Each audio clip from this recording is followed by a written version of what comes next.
Hello students, welcome to IFS, India's #1 institute for various competitive examinations, especially for CSI NET, UGC NET, SET and various competitive examinations जैसे कि assistant professor, IIT JAM। तो आप सभी का स्वागत है। इस लेक्चर में हम लोग जियोग्राफी के बारे में पढ़ेंगे। हमारी जो सीरीज चल रही है Bhumi Bodh series, we will talk about it.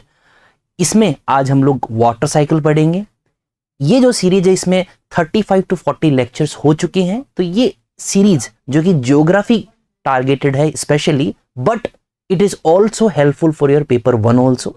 जो आपका पीपल डेवलपमेंट एनवायरनमेंट जो यूनिट आती है पेपर 1 के अंदर, उसके लिए बहुत जरूरी है आप लोगों के लिए। अदर देन दैट, जो भी अपना जनरल नॉलेज, जनरल स्टडीज जिसमें जियोग्राफी थोड़ी सी लो लेवल की पूछी जाती है, उसके लिए भी है। तो मैं एक कंप्रहेंसिव एक लेक्चर डिजाइन करने का ट्राई करते हैं हमेशा, जिससे कि कोई सा भी एग्जामिनेशन हो जिसमें ज्योग्राफी पूछी जाती है वो हम लोग कर सकते हैं। ठीक है, तो हमारा जो आज का टॉपिक होगा वो होगा वाटर साइकिल, या फिर इसको हम लोग हिंदी में जल चक्र भी कहते हैं। क्या कहते हैं? जल चक्र के नाम से भी जाना जाता है। ठीक है, चलिए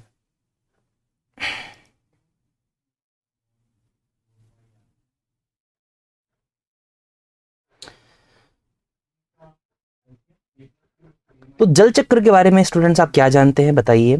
यस अफीफा रसूल, आइए, वेलकम टू द क्लास। जल चक्र के बारे में कोई बता सकता है कि कौन कौन सी 3 मेन अपने 3 चक्र होते हैं? देखो, सबसे पहला होता है हमारा इवोपरेशन, उसके बाद में होता है कंडेंसेशन, फिर होता है प्रेसिपिटेशन। तो ये मेन अपनी 3 चीज है जिसको हम लोग वाटर साइकिल के अंदर बोल देते हैं।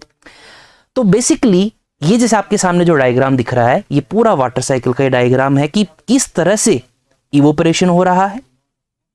वाटर जो है वेपर बनकर ऊपर की तरफ उठकर, और ऊपर जैसे हवा गर्म होती है तो वो ऊपर की तरफ उठने का प्रयास करती है। ये आप लोगों को पता है क्यों ऐसा क्यों होता है? गर्म हवा ऊपर उठने का प्रयास क्यों करती है? जब भी गर्म हवा होती है तो उसके अंदर जो मॉलिक्यूल्स होते हैं वो दूर दूर भागते हैं। जैसे हम लोग कुछ भी पानी गर्म करते हैं, दूध गर्म करते हैं, तो वो उफान आता है। वो क्यों आ रहा है? बिकॉज जब वो गर्म होता है तो वो ऊपर की तरफ आने का प्रयास करता है। ठीक है, सेम ही हवा के साथ भी ऐसा ही है। अब हवा के साथ में जैसे वो ऊपर जाएगा, मॉइस्चर भी साथ लेकर जा रहा है। जैसे आप देख पा रहे हो कि वाटर बॉडी में से पानी ऊपर वाटर वेपर के रूप में ऊपर जा रहा है।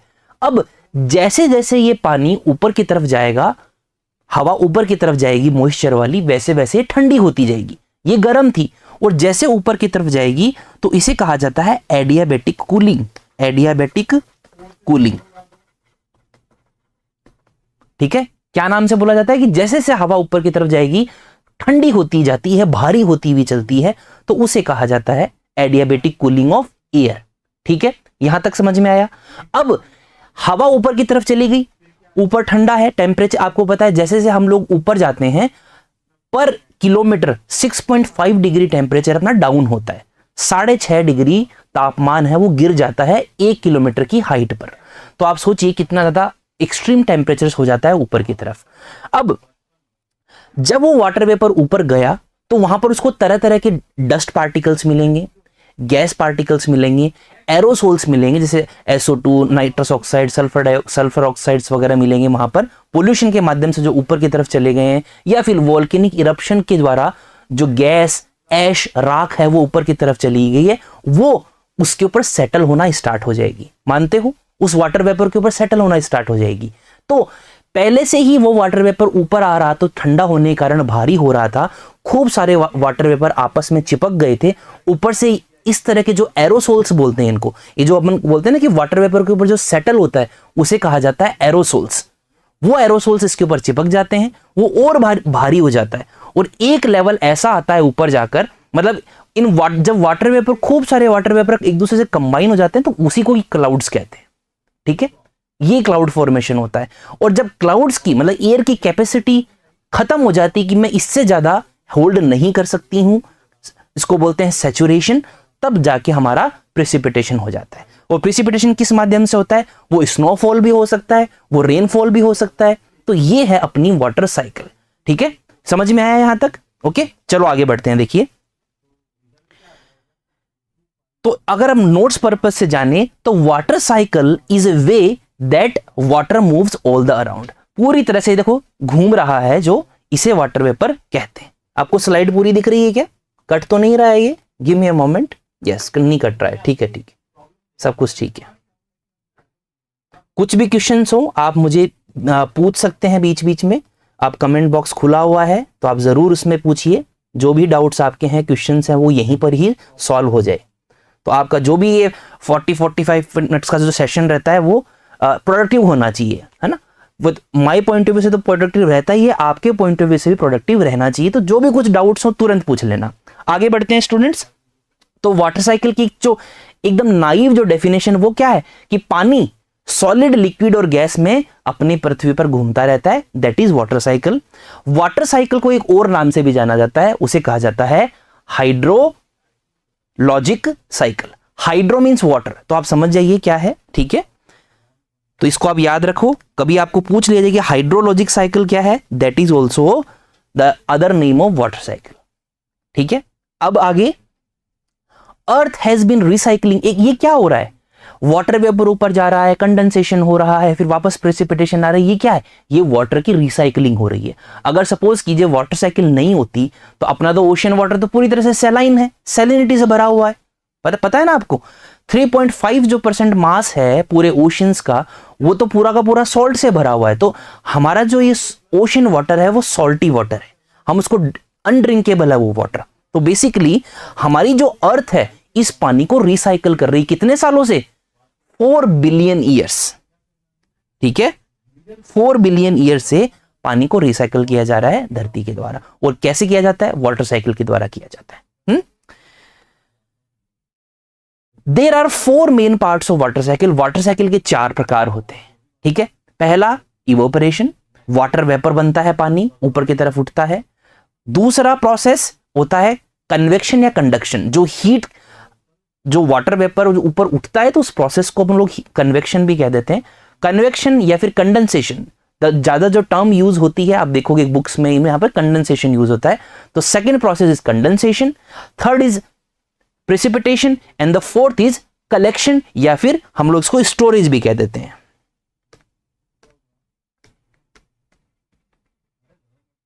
ठीक है। जो हमारा नदियों में पानी कलेक्ट हो जाता है, आइस कैप्स जो ग्लेशियर्स है वहां पर पानी इकट्ठा हो जाता है, तो उसे हम लोग कलेक्शन कह देते हैं। अंडरग्राउंड जो वाटर होता है उसे भी हम लोग कलेक्शन कह देते हैं। तो इस तरह से 4 मेन पार्ट होते हैं वाटर साइकिल के। अब हम लोग हर एक पार्ट को डिटेल में थोड़ा सा, क्योंकि हमें पता है मेजर, बस थोड़ा सा रिवीजन करना है। जो क्वेश्चंस किस तरह से पूछे जाते हैं वो मैं आपको साथ साथ में बताते हुए चलूंगा, ठीक है। अब देखो, जैसे ये पानी है, सनलाइट आई है और सनलाइट आ रही ना, ये देखो सनलाइट आ रही है तो इससे वो पानी गर्म होकर और ऊपर की तरफ इस तरह से वाष्प बन के, इसको हम लोग हिंदी में वाष्पीकरण भी कहते हैं, जो हिंदी मीडियम के स्टूडेंट्स हैं उनके लिए वाष्पीकरण, ठीक है। तो ये कैसी प्रोसेस है? It is a process from where water from the earth surface, जैसे कि ओशंस, रिवर्स, लेक्स, यहां से पानी है वो क्या होता है? वाटर वेपर में टर्न होता है। और वाटर वेपर में कैसे टर्न होता है? सन की हीट के कारण होता है। अंडरस्टूड? Plants also contribute. अब ये है, ये तो आ गया अपना रिवर, ओशन, लेक्स, अपनी जो कैनल्स हैं या खुला जो पानी है वो उड़ता है। गर्मी में हम लोगों ने देखा कि पानी इकट्ठा रहता ही नहीं है, पूरी तरह से सूख जाता है। तो वो कहां गया? वो वाटर वेपर के माध्यम से एटमॉस्फेयर में चला गया। दूसरा किस तरह से होता है? जो प्लांट्स होते हैं हमारे, प्लांट्स भी इवोपरेशन के अंदर अपनी भूमिका निभाते हैं, अपना सहयोग करते हैं, सपोर्ट करते हैं। क्या प्रोसेस होती है? Plants also contribute to the process through transpiration. आई बात समझ में? ये है इवोपरेशन। और प्लांट्स के पत्तियों के माध्यम से जो इवोपरेशन होता है उसे हम लोग कहते हैं ट्रांसपिरेशन। क्या कहते हैं? ट्रांसपिरेशन। और इवोपरेशन और ट्रांसपिरेशन को दोनों को कंबाइन करके बोला जाता है इवेपो ट्रांसपिरेशन। क्या बोलते हैं? इवेपो ट्रांसपिरेशन। ये कुछ नहीं है, ये बस इवोपरेशन और ट्रांसपिरेशन का दोनों का मिक्स है, ठीक है। ये देखो, इस तरह से जो है ट्रांसपिरेशन प्रोसेस होता है कि रूट से पानी लिया प्लांट ने, ठीक है, और वो पानी ऊपर की तरफ आया और पत्तियों के माध्यम से वो एटमॉस्फेयर में उसको जो पानी है वो रिलीज हो गया, ठीक है, छोटा सा एक एग्जांपल बताऊं मैं आपको, इस तरह से ये दिख रहा है आपको, जैसे ही इसके ऊपर पत्ती के ऊपर हीट आती है, जो पानी रूट के माध्यम से पूरे प्लांट्स में फैला हुआ है वो पत्तियों के माध्यम से एटमॉस्फेयर में रिलीज हो जाता है। तो हम लोग तो क्या करते हैं, पर्सपायर करते हैं, और प्लांट्स ट्रांसपायर। समझ रहे, जो हमारी बॉडी से जो स्वेटिंग होती है वो भी तो इवेपोरेशन में हेल्प कर रही है ना, उसको कहते हैं पर्सपिरेशन। और प्लांट्स की जो स्वेटिंग होती है बेसिकली पत्तियों के माध्यम से, उसे कहा जाता है ट्रांसपिरेशन। तो पीपल पर्सपायर, हम लोग पर्सपायर करते हैं, और प्लांट्स ट्रांसपायर। ये समझ में आया? ये जो टर्म्स है ना ये बड़ी इंपॉर्टेंट है। आपको ये पूछ लेंगे कि प्लांट्स पर्सपायर करते हैं क्या, ये पूछ लेंगे आपको, तो आपको कहना है कि नहीं, पीपल पर्सपायर करते हैं, प्लांट्स तो ट्रांसपायर करते हैं। अंडरस्टूड? तो ट्रांसपिरेशन की डेफिनेशन क्या होगी? Transpiration is the process by which plants lose out of their leaves. इसलिए ही डेजर्ट प्लांट्स जो कैक्टस वगैरह होता है, उनका जो स्ट्रक्चर होता है वो थोड़ा अलग होता है, बिकॉज डेजर्ट के अंदर तो और भी ज्यादा ट्रांसपिरेशन होगा। अब अगर पत्तियों से ट्रांसपिरेशन हो गया डेजर्ट के अंदर, तो वो पानी कहां से मिलेगा उनको? तो इसलिए उनकी जो शेप होती है वो इसी थोड़नी शेप होती है कि उसका ट्रांसपिरेशन बहुत कम हो, मिनिमम से मिनिमम हो। एलोवेरा आपने सब लोगों ने यूज किया है, देखा है, तो उसके अंदर वो जेल लाइक स्ट्रक्चर वो क्यों होता है? वो इसलिए तो होता है ना कि वो जो जेल है वो उस प्लांट को ठंडा रखने में मदद करता है बेसिकली। तो वो ट्रांसपिरेशन कर मतलब ट्रांसपिरेशन ना हो इसलिए रोका जाता है उसको बेसिकली। तो दैट इज ट्रांसपिरेशन। ये समझ में आ गया? ये देखो एक इवेपोरेशन का ही एक छोटा सा क्लिप है कि इस तरह से जो बूंद होती है पत्तियों के ऊपर, इस तरह से देखो इवेपोरेट हो गई।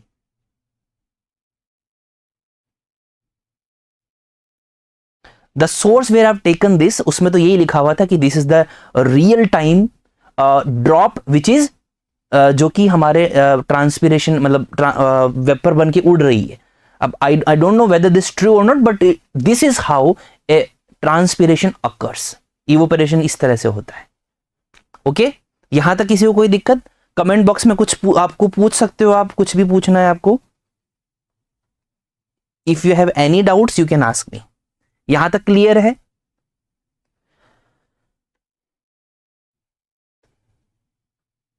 अब आप आंसर, सब कुछ क्लियर है तो इसका क्वेश्चन का आंसर बताइए कि causes of maximum evaporation. Evaporation जो वाष्पीकरण होता है उसका सबसे ज्यादा जो कारक है,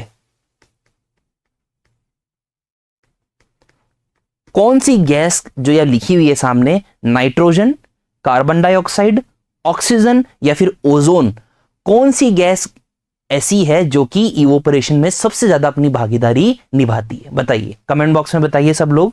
इसका आंसर क्या होगा 1 2 3 4 में से बताओ।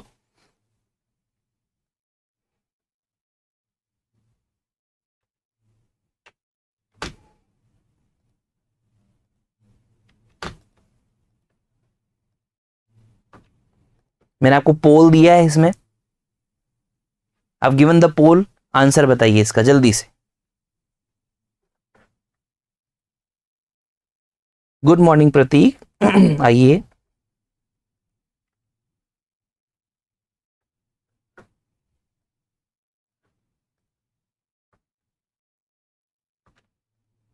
मैंने आपको पोल दिया है, इसका आंसर क्या होगा जल्दी से बताओ।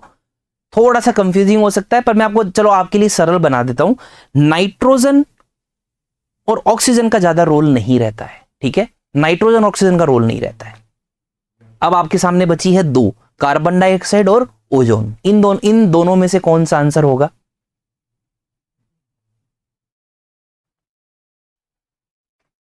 चलो okay fine, let me end the poll. चलो आंसर देखते हैं। देखो इसका जो आंसर है स्टूडेंट्स वो है what? The answer is ozone. अब आप बोलोगे सर ओजोन कहां से आ गई? ओजोन तो स्ट्रेटोस्फेयर में। पहली बात तो है कि ओजोन लेयर है कहां पर? ओजोन लेयर होगी Sushant 2 CO2। No, CO2 is not the answer Sushant, the answer is ozone. Why this ozone is the answer? देखिए रीजन ये है, सबसे पहले तो ओजोन के बारे में थोड़ी सी जानकारी देता हूं कि ओजोन लेयर कहां पर मौजूद है। वो है अपने ट्रोपोस्फेयर और स्ट्रेटोस्फेयर के बीच में है। और अगर एक लेयर का नाम पूछा जाए तो वो स्ट्रेटोस्फेयर में मौजूद है। ओजोन लेयर कहां है? ओजोन लेयर स्ट्रेटोस्फेयर में मौजूद है। ठीक है, अब सन से, सूरज से जो अल्ट्रावायलेट रेडिएशंस आते हैं हमारे धरती के ऊपर, तो आपको पता है ओजोन लेयर उसको ऑब्जर्व करती है। जो भी हार्मफुल अल्ट्रावायलेट रेडिएशंस होती हैं उसको ओजोन लेयर ऑब्जर्व करती है, वो गर्म हो जाती है। ठीक है, हाँ Afifa, yes, fourth is the right answer. Because ozone ultraviolet radiation को ऑब्जर्व करने के बाद में वो गर्म हो जाती है, और वो जो गर्मी होती है वो अपने एटमॉस्फेयर में फैलती है।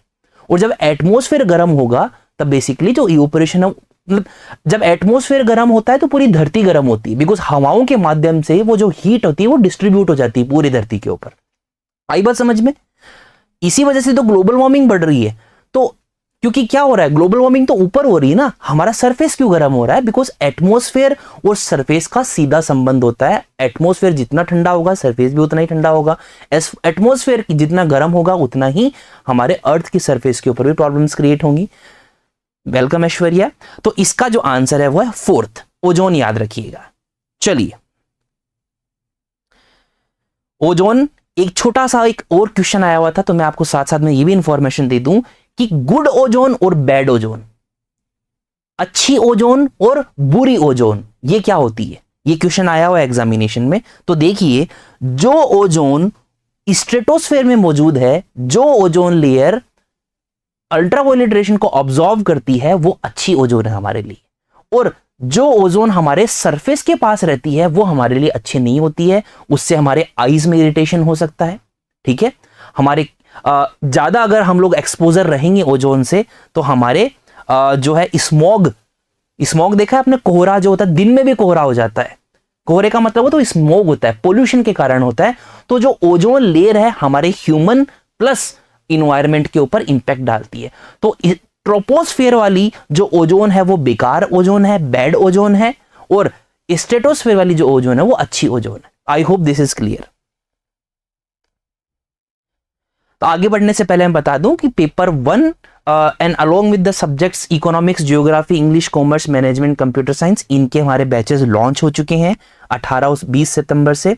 तो जो भी स्टूडेंट्स दिसंबर में नेट देना चाह रहा है, ये जो अपकमिंग जेके सेट देना चाह रहा है, वो इसमें एनरोल कर सकता है खुद को। और जो हम लोग पढ़ रहे हैं उसको और भी ज्यादा, अगर आप YouTube लाइव को फॉलो करेंगे बहुत अच्छे मार्क्स आपके आएंगे। But if you are enrolling in our batches then you will get more deep analysis of the topics.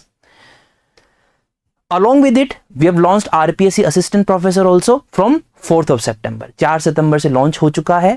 तो जो स्टूडेंट्स अगर किसी का नेट या सेट नहीं भी है वो भी एनरोल कर सकता है, बिकॉज जब आरपीएससी असिस्टेंट प्रोफेसर का एग्जाम होगा, आप इंटरव्यू तक जब पहुंचेंगे तब आपको नेट का सर्टिफिकेट चाहिए, और तब तक आप कर चुके होंगे। नेट या सेट का सर्टिफिकेट चाहिए तब तक आप इसको कर चुके होंगे। बस इसमें प्रॉब्लम यह है कि इसमें सेट का एग्जाम राजस्थान का भी हो चुका है, तो you only have one option, that is net examination. Alright, चलो आगे बढ़ते हैं। पहला इवेपोरेशन पढ़ लिया। Now this is the convection. ये जो आपके सामने दिख रहा है ये है कन्वेक्शन की जो गर्म हवाएं हैं वो ऊपर की तरफ उठकर और ऊपर उठती है और वापस ठंडी होकर नीचे सिंक हो जाती है। गर्म हवा होती है वो ऊपर की तरफ उठती है और जो ठंडी हवा होती है उसको नीचे आने का प्रयास करती है। तो ये सर्कल उसी को शो कर रहा है, डिनोट कर रहा है। ठीक है, तो कन्वेक्शन क्या हो गया? Convection in the water cycle is when the water near the surface is heated, sorry the air near the surface is heated then rises taking heat with it. जब जो एयर होती है सरफेस के आसपास की जो एयर होती है, हाई टेम्परेचर होने के कारण, क्योंकि रेडिएशंस हाई है, सोलर इंसोलेशन हाई है, उसके कारण सरफेस हीट होता है तो उसके पास की हवा भी हीट हो जाती है और वो हवा हीट होकर ऊपर की तरफ उठती है, उसी को कन्वेक्शन कहा जाता है। ठीक है, जो हवा ऊपर उठती है वो जो हीट होती है वो ऊपर लेकर चली जाती है और वहां पर लो प्रेशर क्रिएट हो जाता है बेसिकली।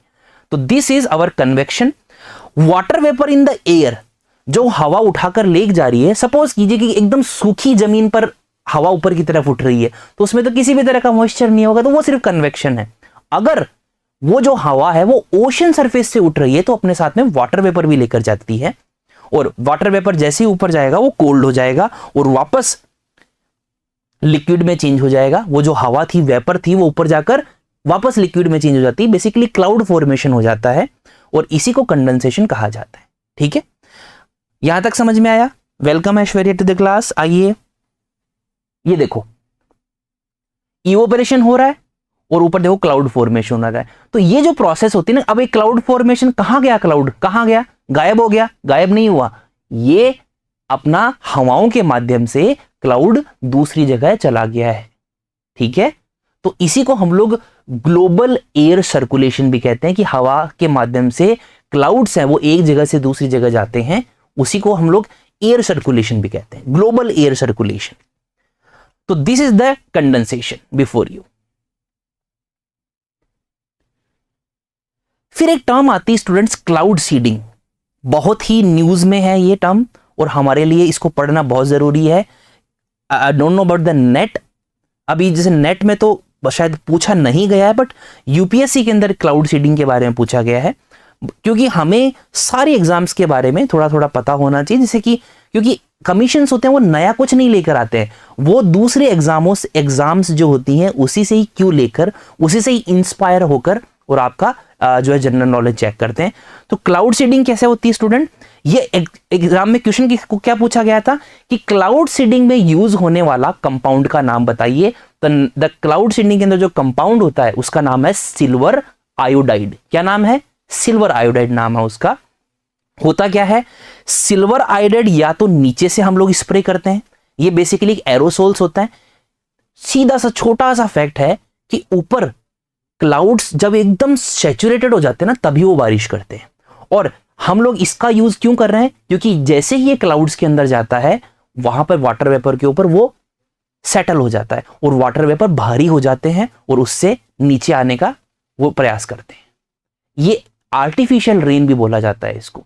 तो बेसिकली सिल्वर आयोडाइड या तो नीचे जनरेटर के माध्यम से ऊपर फेंका जाता है, या फिर प्लेन के माध्यम से क्लाउड्स के ऊपर डाला जाता है, और जैसे ही सिल्वर आयोडाइड क्लाउड के अंदर पहुंचता है वो आइस क्रिस्टल को बनने में मदद कर देता है, और जैसे ही आइस क्रिस्टल बनेगी आपको पता है सैचुरेशन हाई हो जाएगा और वो होल्ड नहीं कर पाएगा। अब now too heavy to remain in the air, ice crystals air में सस्पेंडेड रह सकते हैं क्या? नहीं रहेंगे, वो नीचे करना स्टार्ट हो जाएंगे। ओके, और जैसे जैसे वो नीचे आएंगे वैसे वैसे मेल्टिंग होना स्टार्ट हो जाएगी। तो this is how artificial rain is made, और इस प्रोसेस को कहा जाता है cloud seeding. Basically we are putting a seed in the form of silver iodide in the clouds to make it happen. Arushi, Shivendra, welcome to the class.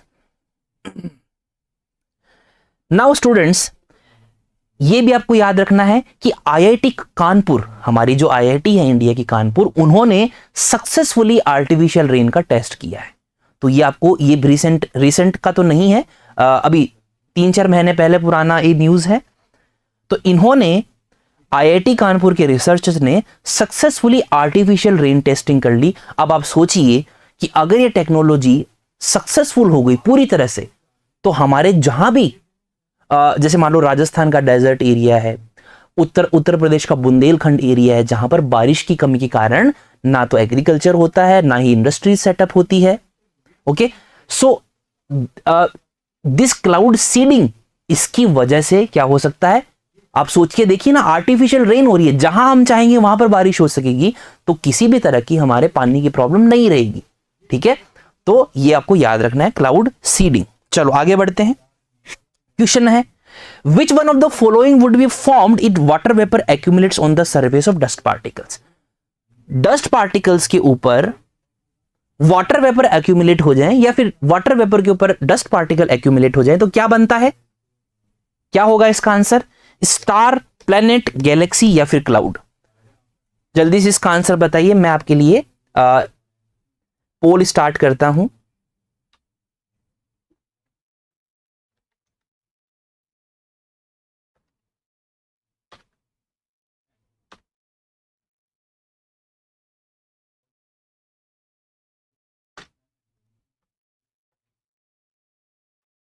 चलो बताओ, 1 2 3 4 आपके सामने पोल आ चुका है, क्या आंसर होगा इसका बताइए। जब डस्ट पार्टिकल्स के ऊपर वाटर वेपर एक्यूमुलेट होता है तो स्टार बनता है क्या, प्लेनेट बनता है, गैलेक्सी बनती है कि क्लाउड बनती है? What will be the answer? Sonal, Vikrant आइए क्लास में।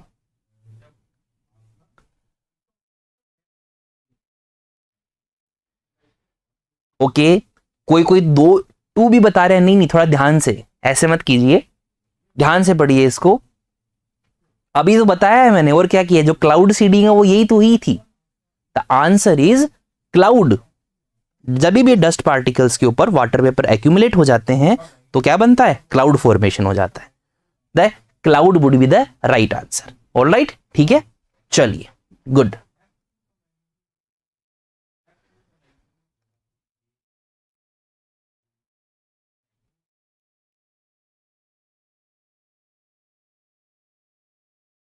हाँ, लोगों ने 4 बताया, प्राची, अफीफा दोनों ने 4 4 बताया, वेरी गुड। तो 4 इज द राइट आंसर।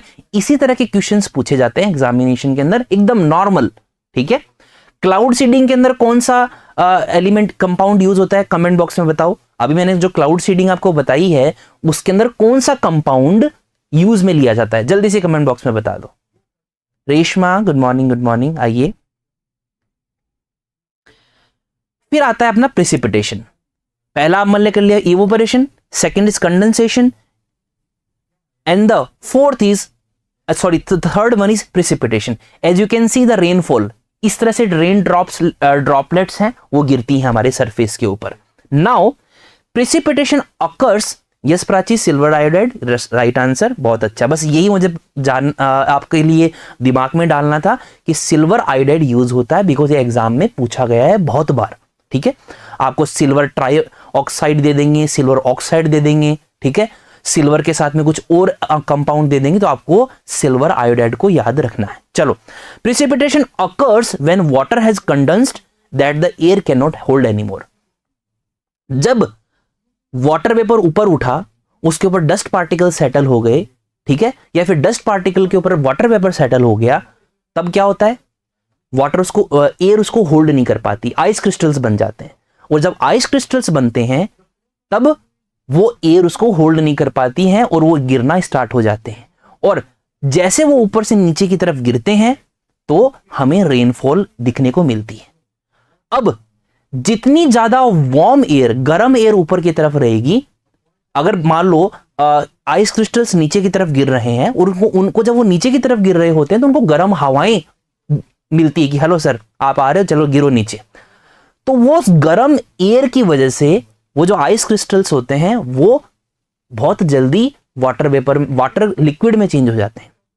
और जहां पर वार्म एयर प्रेजेंट नहीं है तो वहां पर वो जो आइस क्रिस्टल्स होते हैं वो इतना नहीं पिघल पाते हैं, उसकी वजह से ओले पड़ते हैं। आपको पता है ओले के बारे में, हेल स्टॉर्म्स जिनको हम लोग कहते हैं। तो ये सिस्टम होता है प्रेसिपिटेशन में, आगे मैं दिखाऊंगा आपको। द क्लाउड्स, अब देखो ये दिख रहा है आपको, दिस इज द स्नोफॉल और ये अपनी रेनफॉल है। दोनों प्रेसिपिटेशन का ही एक टाइप है, ठीक है, आई बात समझ में। गुड मॉर्निंग सूरज, गुड मॉर्निंग एवरीवन। 10 बजे से क्लास स्टार्ट हो जाती है हमारी, तो आप जरूर इसको 10 बजे पक्का आ जाई करिए, ठीक है। ये अपने जनरल नॉलेज के लिए भी इंपॉर्टेंट है, जनरल स्टडीज में भी कर सकते हो, पेपर 1 के लिए भी इंपॉर्टेंट है, और ज्योग्राफी जो सब्जेक्ट है उन स्टूडेंट्स के लिए तो जरूरी है ही। आगे बढ़ते हैं।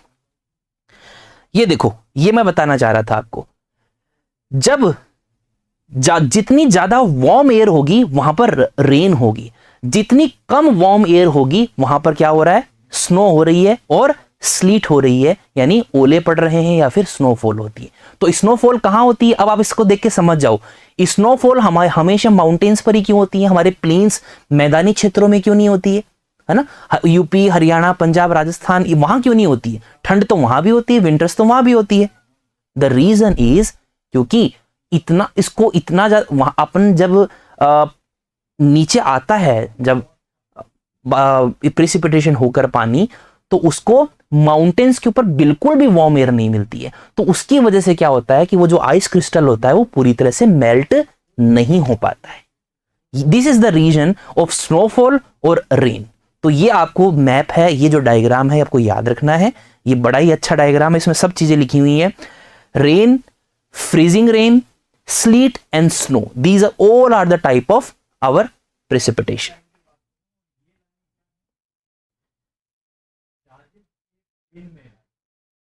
अब इसका आंसर बताइए, फिर आप लोगों ने पढ़ लिया तो what is the process through which water continuously changes it's form? Water cycle, flood cycle, rain या फिर ऑल ऑफ द अबव? इसका मैं आपको पोल स्टार्ट करता हूं आप लोगों के लिए, जल्दी से बताइएगा।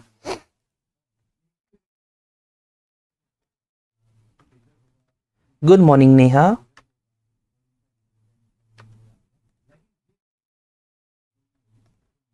इसका आंसर बताइए कि जो पानी चेंज होता रहता है अलग अलग फॉर्म में, क्या होता है?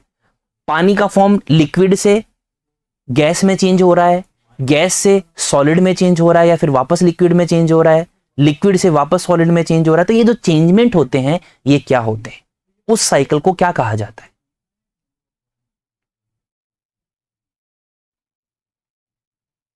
बताओ जल्दी से इसका आंसर।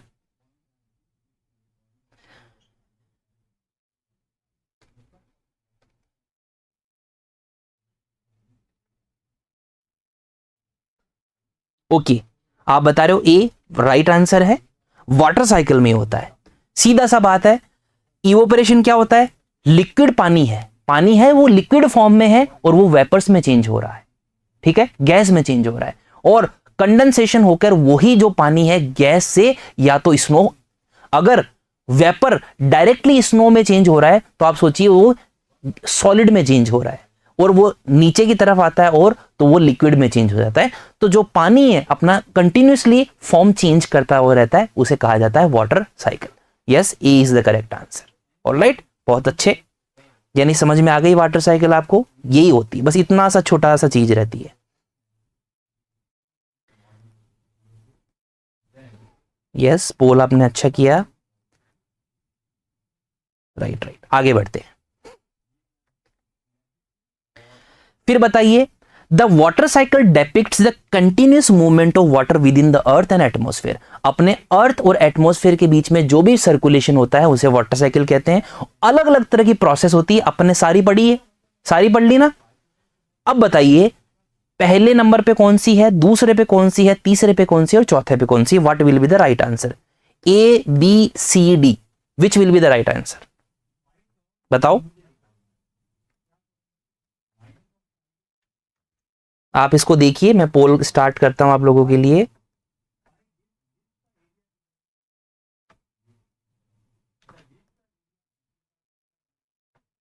आपको प्रोसेस बतानी कि पहले कौन सी थी, पहले कौन सी आती है, दूसरी कौन सी होती है, थर्ड नंबर पे कौन सी होती है और फोर्थ नंबर पे कौन सी होती है। चलिए, पोल मैंने दे दिया आपको, अब सेलेक्ट करके जल्दी से बता दो। Evaporation, transpiration, condensation, precipitation. Condensation, evaporation, transpiration या प्रेसिपिटेशन। प्रेसिपिटेशन, इवोपरेशन, ट्रांसपिरेशन या फिर condensation. D is transpiration, condensation, evaporation या फिर लास्ट में होती है precipitation. What will be the right answer? Afifa is saying A is the right answer. Yes, ये कुछ ज्यादा ही सिंपल हो गया। सबसे पहले आपको पता है इवोपरेशन होता है, ट्रांसपिरेशन प्लांट्स के द्वारा जो वेपराइजेशन है वो, फिर होता है कंडेंसेशन और फिर होता है प्रेसिपिटेशन।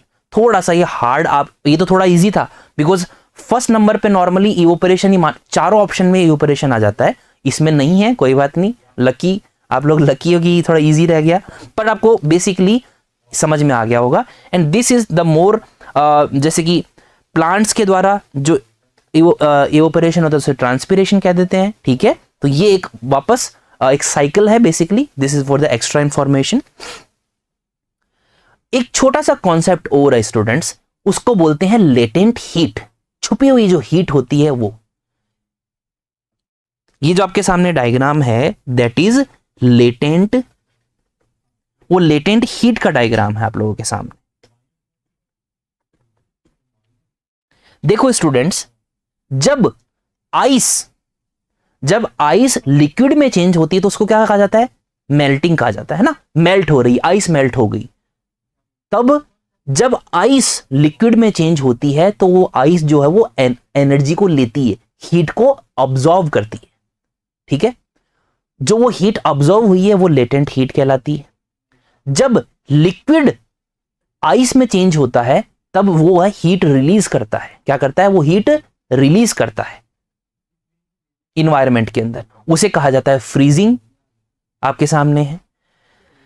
जब लिक्विड वेपर में चेंज हो रहा है, लिक्विड जो है वो वेपर में चेंज हो रहा है, तो वो क्या हो रहा है? वो हीट को ऑब्जॉर्व कर रहा है, तभी तो वो वेपर में चेंज हो रहा है। तो यहां भी लेटेंट हीट का उपयोग किया गया है।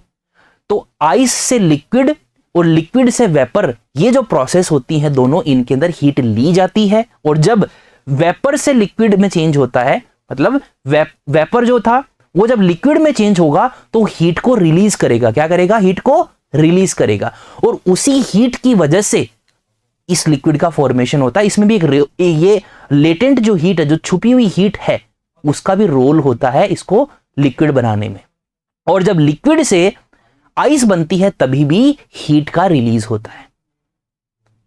ठीक है, तो ये आपको जरूर याद रखने हैं दोनों, आइस से लिक्विड, लिक्विड से वेपर, और वेपर से लिक्विड, लिक्विड से आइस। ये डायग्राम आपको याद रखना है, मैंने अच्छे से दे दिया है, इसको वापस आपको देखना है। ठीक है, ये जो लेटेंट हीट होती है इसे कहा जाता है लेटेंट हीट ऑफ फ्यूजन। और ये जो यहां पर हीट का आदान प्रदान हो रहा है इसे कहा जाता है लेटेंट हीट ऑफ वेपराइजेशन। तो ये आपको याद रखना है। Understood? Latent heat of fusion.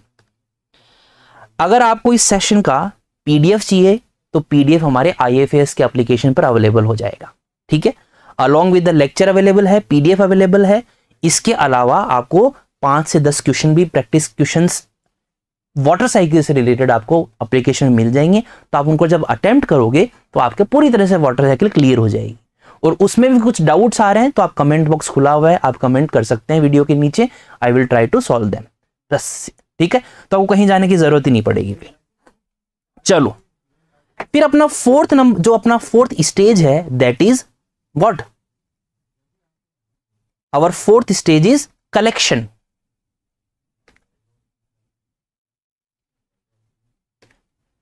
Evaporation हो गया, प्रेसिपिटेशन हो गया, कंडेंसेशन हो गया। उसके बाद में फोर्थ नंबर पे आता है कलेक्शन, या फिर इसको स्टोरेज भी कहा जाता है। जब पानी प्रेसिपिटेशन के माध्यम से ग्राउंड पर आ जाता है तो या तो वो सरफेस पे फ्लो करेगा, जैसे आप देख पा रहे हो ये सरफेस है, यहां पर अलग अलग माध्यम से फ्लो कर रहा है। छोटे छोटे कोई नाले हैं, या फिर कुछ छोटा कोई लेक हो गया, है ना, झील हो गई, या वो नीचे की तरफ चला गया, है ना। Filling rivers, lakes and oceans. वो जो पानी आ रहा है वो अपने ओशंस को रिचार्ज कर देगा, रिफिल कर देगा। और कुछ जो पानी है वो यहीं से अब्जॉर्व हो जाएगा वापस, कुछ यहां पर आकर अब्जॉर्व होगा तो वापस इवेपोरेशन स्टार्ट हो जाएगा। और कुछ जो पानी है, देखो अंडरग्राउंड वाटर, अंडरग्राउंड मतलब जो है पानी, जमीन के नीचे जो पानी होता है, जो हम लोग इंडिया में सबसे ज्यादा यूज होता है अंडरग्राउंड वाटर, वहां पर वो जो पानी है वो चला जाता है। तो ये क्या है? This is the storage. और हम इसको बाद में एक्सट्रैक्ट करके यूज करते हैं, इसे ही कहा जाता है स्टोरेज वाटर। और जो पानी बहकर रिवर के माध्यम से ओशंस में मिक्स हो जाता है उसे कहा जाता है वाटर रन ऑफ। आप देखेंगे जब आप पढ़ेंगे तो आपको दिखाई देगा वाटर रन ऑफ। देखो ये स्पेलिंग दिखेगी आपको, तो ये कुछ नहीं होता है वाटर रन ऑफ, तो ये कुछ नहीं है, ये बस यही है कि जो प्रेसिपिटेशन के माध्यम से जो पानी बह रहा है उसको वाटर रन ऑफ कहा जाता है। ठीक है, ये जो कलेक्टेड वाटर है ये हम लोग यूज ले लेते हैं, या फिर ये इवेपोरेट हो जाता है तो वापस वो साइकिल स्टार्ट हो जाती है। ठीक है, तो ये 4 साइकिल है। ये पीस ऑफ इंफॉर्मेशन आप लोगों के लिए कि डिस्ट्रीब्यूशन ऑफ अर्थ वाटर, देखो 97% जो पानी है वो अपना सैलाइन है, लवणता जिसको बोलते हैं, सैलिनिटी जिसको बोलते हैं। 97 जो % पानी है वो अपना नमकीन पानी, वो पीने लायक पानी नहीं है। दूसरा ये है सिर्फ 3% पानी ही फ्रेश वाटर है। ठीक है, out of 100 3% is only fresh water. उसमें से भी उस 3% को भी देखो यहां पर जूम करके दिया गया है, उस 3% से भी 68.7% जो पानी है वो आइस कैप्स जमा हुआ है। सिर्फ 30% पानी ही ग्राउंड वाटर है। आई बात समझ में? ग्राउंड पर जो आपको पानी दिख रहा है वो सिर्फ 30% है। किसका? 3% ऑफ फ्रेश वाटर का, 3% का। और ठीक है, सरफेस पानी ये तो है ग्राउंड वाटर, मतलब जो कि जमीन के नीचे है। सिर्फ 0.3 सरफेस वाटर ही ऊपर, मतलब पानी है वो ऊपर की तरफ रहता है। आई बात समझ में?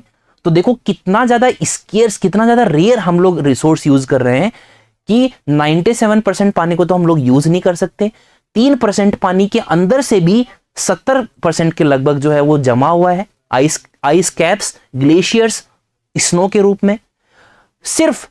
और उसमें से भी 30% वो ग्राउंड वाटर है, वो जमीन के नीचे है, और सिर्फ 0.3% वो सरफेस वाटर है।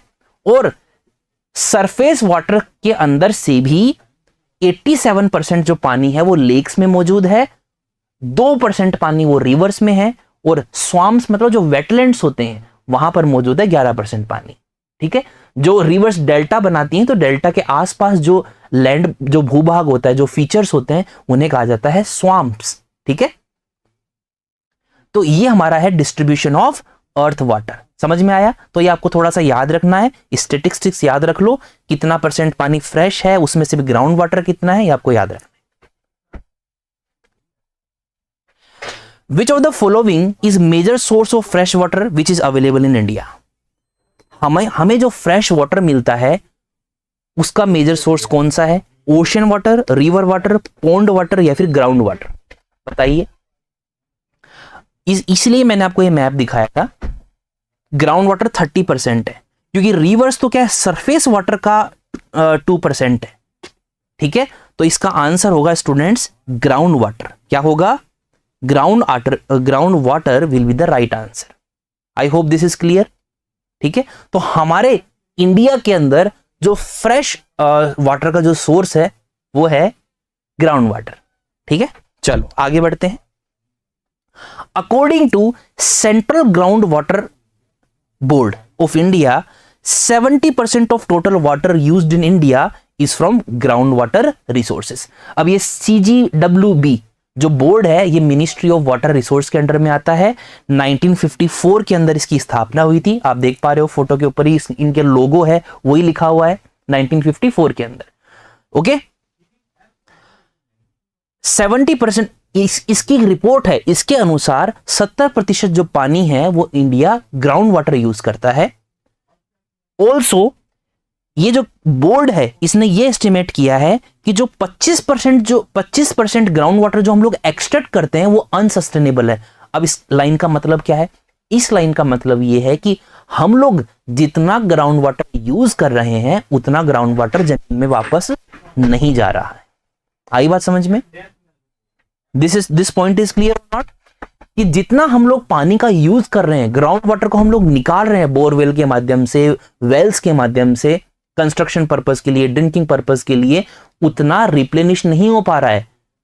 बैलेंस बने हुए रहना चाहिए ना, बैलेंस नहीं हो पा रहा है। इसलिए आपको पता है कि इंडिया के अंदर अंडरग्राउंड वाटर की जो वाटर टेबल होती हैं, वो बहुत सारे डिस्ट्रिक्ट्स हैं वो रेड जोन, ब्लैक जोन में आ गए हैं कि उनकी वाटर टेबल इतनी डीप जा चुकी है कि वो अनसस्टेनेबल हो गया है। ज्यादा डीप में करेंगे तो ऑयल निकल के आ जाएगा। ठीक है, और पूरी तरह से सूख चुका है अंडरग्राउंड वाटर रिसोर्सेस। बेसिकली ये ऑयल तो नहीं निकलेगा, ऑयल होता तो बात ही क्या थी, बट बेसिकली इस लाइन का मतलब यही है। सेंट्रल ग्राउंड वाटर बोर्ड ने ये कहा है। ठीक है, PDF आपको मिल जाएगी, प्लस ये देखो इस प्लेलिस्ट के और भी सारे जो लेक्चर्स हैं वो आपको जियोग्राफी चैनल पे मिल जाएगा, तो आप उनको जाकर चेकआउट कर सकते हैं। देखो पिछले हफ्ते हम लोगों ने एटमॉस्फेयर के बारे में पढ़ा था, सॉरी ओशनोग्राफी ली थी हम लोगों ने, तो उसमें ओशन डिपॉजिट्स, कोरल रीफ्स, इन सब के बारे में जानकारी आपको दी थी। ठीक है, ये आप जाकर चेकआउट कर सकते हैं, सारी वीडियोस अपलोडेड हैं। ऑलराइट, और जो अपकमिंग लेक्चर्स आने वाले हैं, जैसे कि आज वाटर साइकिल था, ये देखो कल को क्या होगी, कल कार्बन साइकिल होगी। कल तो हॉलीडे है, बट 29 को हम लोग कार्बन साइकिल लेकर आएंगे। उसके बाद में 30 को नाइट्रोजन होगी। तो इस तरह से आप ज्योग्राफी के अंदर लाइव सेक्शन में जाकर चेकआउट कर सकते हैं कि कौन सा सेशन कब चालू होने वाला है। ठीक है, ऑलराइट, चलो गुड। अब गवर्नमेंट के कुछ इनिशिएटिव्स है स्टूडेंट्स ग्राउंड वाटर कंजर्वेशन को लेकर, उनके नाम जल्दी से आप जान लीजिए। What are the government initiatives related to ground water conservation? Pradhan Mantri Krishi सिंचाई योजना। हम इन योजनाओं को कभी एक साथ लेंगे, एक साथ, ये अलग से एक सेशन है क्योंकि हर योजनाओं का अलग अलग इंपॉर्टेंस है, ये कब चालू हुई थी, कौन से डिपार्टमेंट के अंडर में आती हैं, ये एक अलग सेशन होगा। बट अभी के लिए हम नाम जान लीजिए। प्रधानमंत्री कृषि सिंचाई योजना, जल शक्ति अभियान, catch the rain campaign, very good, ये हार्वेस्टिंग के लिए है बेसिकली। अटल भूजल योजना, भूजल ग्राउंड वाटर योजना। एक्वाफेयर मैपिंग एंड मैनेजमेंट प्रोग्राम की कितने एक्वाफेयर्स, अपने एक्वाफेयर्स का मतलब जो वाटर बॉडीज होती है बेसिकली वो। Atal mission for regeneration and urban transportation, ये एक ही है, अर्बन ट्रांस, इसको अमृत कहा जाता है, अमृत। तो ये कुछ गवर्नमेंट की इनिशिएटिव्स है ग्राउंड वाटर को कंजर्व करने के लिए। क्या करने के लिए? ग्राउंड वाटर को कंजर्व करने के लिए। फिर एक लास्ट क्वेश्चन बताइए आप, match the column, solid, semi solid, liquid और गैस, इनको आप मैच द कॉलम कीजिए 1 2 3 4। इसका आंसर बताइए 1 2 3 और 4। ये आज का लास्ट क्वेश्चन आप लोगों के लिए।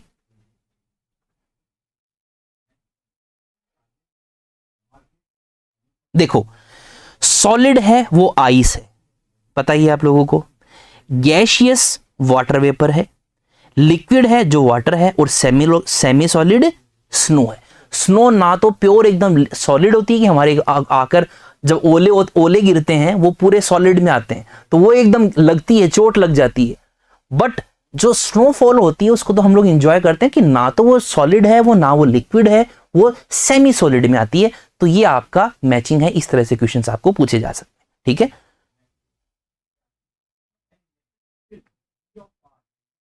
ओके, तो this is all for today.